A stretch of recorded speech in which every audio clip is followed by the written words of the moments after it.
Welcome to my channel. In this video, I'll show you how to order on Amazon using cash on delivery. First, go to the Amazon homepage and select the item you want to buy.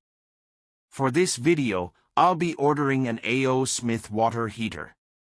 Once you've found your item, select it and add it to your cart. Then, click on a Buy Now and choose the cash on delivery option. Next, select the address where you want your item to be delivered. You can also choose to pay using a saved card or add a new one, including debit or credit cards or net banking. Scroll down and select Pay on Delivery and click Continue to complete your order. You will have to pay for your item once it is delivered to your home. That's all there is to it. Thank you for watching, and please subscribe to our channel.